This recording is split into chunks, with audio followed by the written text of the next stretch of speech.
গতকালকে এক পাকিস্তানি আমাদের নাটোরের মার্কাজের মধ্যে বয়ান করতেছিলেন উর্দুতে।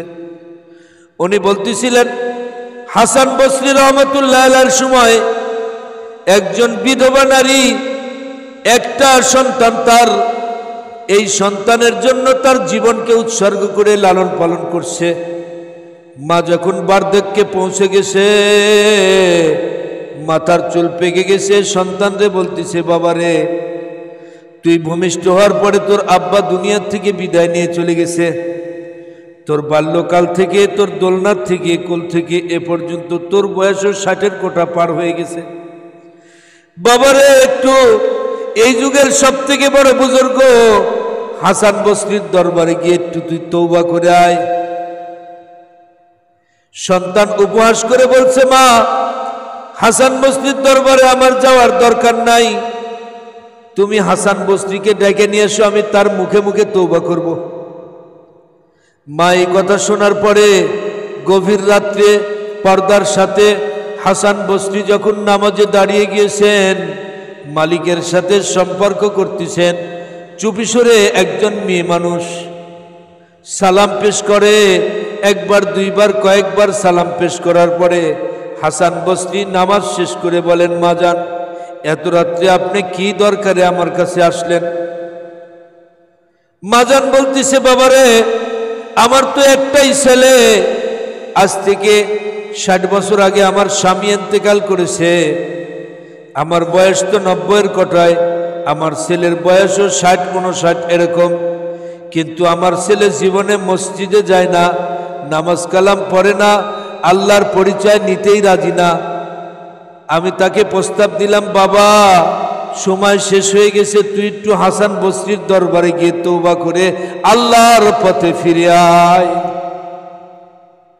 এই কথা শোনা মাত্রই হাসান বসরি রহমাতুল্লাহ আলাইহির দিলের মধ্যে আল্লাহ তাআলা ইলকা করছেন।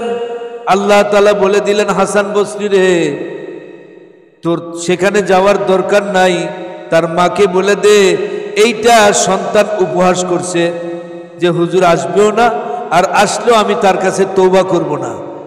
দিলের খবর কে জানে? মেসেজ কার কাছে পাঠাইছেন? হাসান বসরির কাছে মেসেজ পাঠাইছেন। ওই মেসেজ শোনার পরে মা যান কাঁদতে কাঁদতে বাড়িতে আসছে। হঠাৎ করে সন্তানের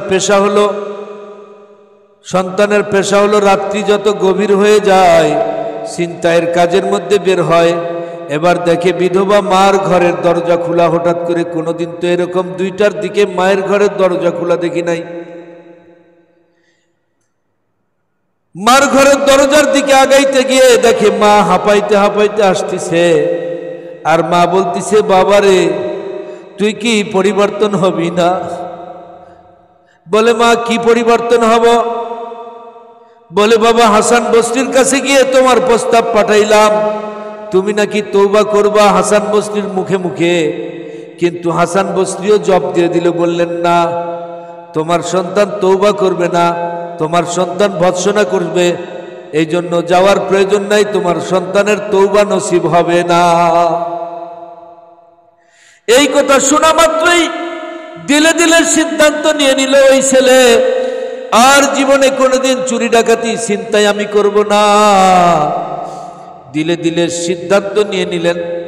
মাকে বললেন, মা জীবনে তো আমি কোনোদিন মসজিদে যাই নাই, নামাজ পড়ি নাই, কোনো ভালো আমল করি নাই, আল্লাহর পরিচয় জানি নাই, আমি আল্লাহর দুশ্মন, নবীর দুশ্মন, আমি ইন্তেকাল করলে মা তুই শোন, এই যে বড় গামছা দেখছিস, ঘরের মধ্যে গামছা লাগিয়ে টানবি, পার্শ্বেই যে বাজারটা আছে পুরা বাজার হেসরায় হেসরায় টানবি, আর বলবি এটা আমার সন্তান ছিল, এটা আল্লাহরও নাফরমান ছিল, আল্লাহর নবীরও নাফরমান ছিল, আল্লাহর নবীর দুশ্মন ছিল, এ মারা গেছে, একে তোমরা কেউ গোসলও করাইবে না, একে কেউ দাফনও করবে না, নিষেধ করে গেছে আল্লাহর রসুলের দুশ্মনে।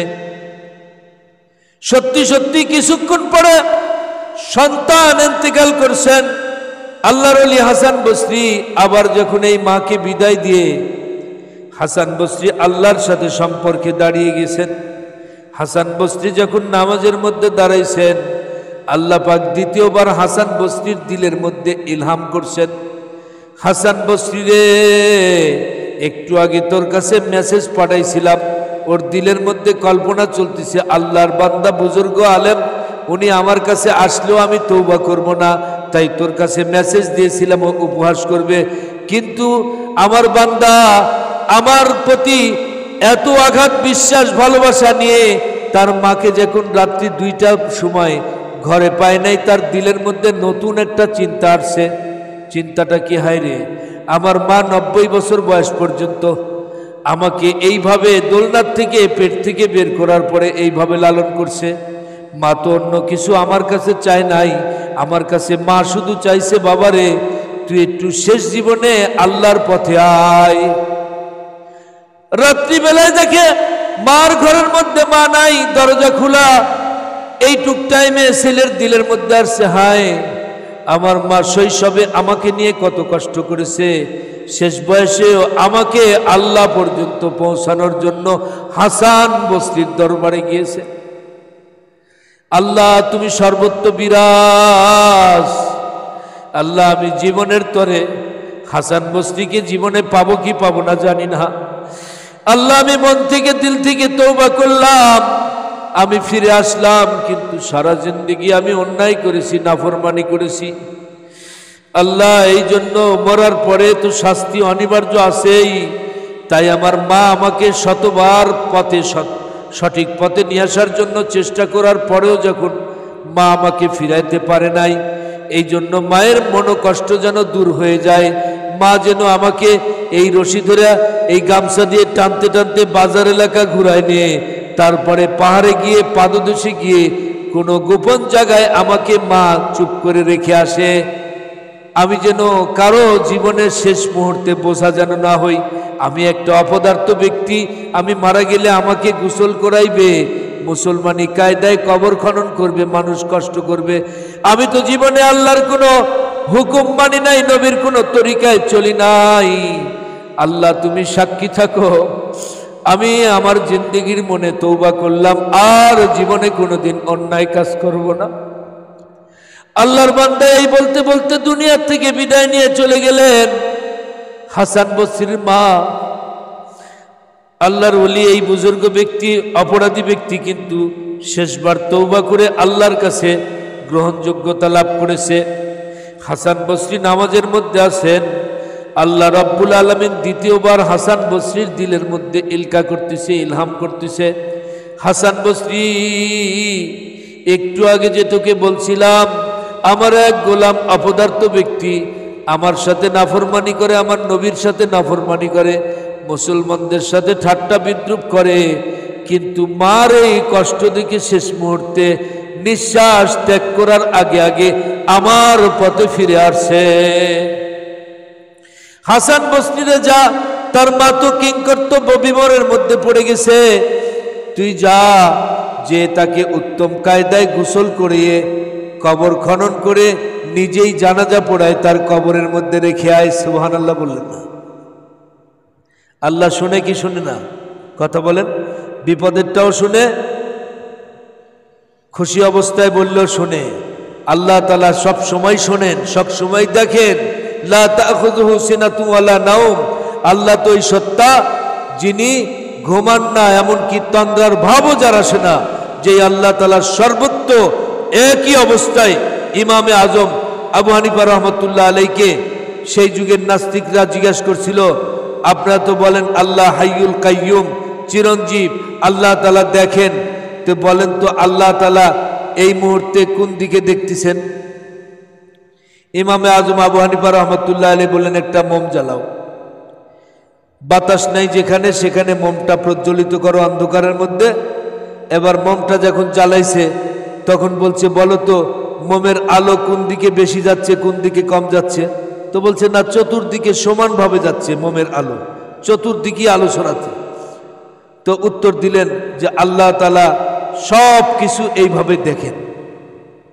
আল্লাহ তাআলা কোন জায়গায় আছেন, কোন জায়গার থেকে মনিটরিং করতেছেন? তো ইমামে আজম আবু হানিফা রহমতুল্লাহ আলাইহি বললেন, তুমি কিছু দুধ নিয়ে আসো। তো উনি একটা পাত্রে করে, ওনারা একটা পাত্রে করে দুধ নিয়ে আসলেন। এক ফোঁটা দুধ উঠাইলেন, বলে দুধের মধ্যে ঘি আছে, এটা জানেন তো?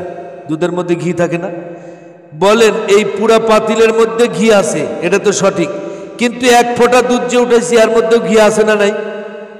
বলে হ্যাঁ এর মধ্যেও আছে। তো আল্লাহ তাআলা পুরা পৃথিবীর সব জায়গায় সমভাবে বিরাজ। সুবহানাল্লাহ বললেন না? আল্লাহ তাআলা জানেন কি জানেন না? আজকের আলোচনা থেকে আমরা কি নিলাম বলেন তো?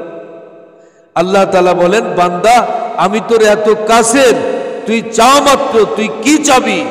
ফাইজা সাআলতা ফাসআলিল্লাহ, তোর যদি কোনো জিনিসের দরকার হয় আমার কাছে চাবি। কে বলেন? বলেন আল্লাহ বলেন।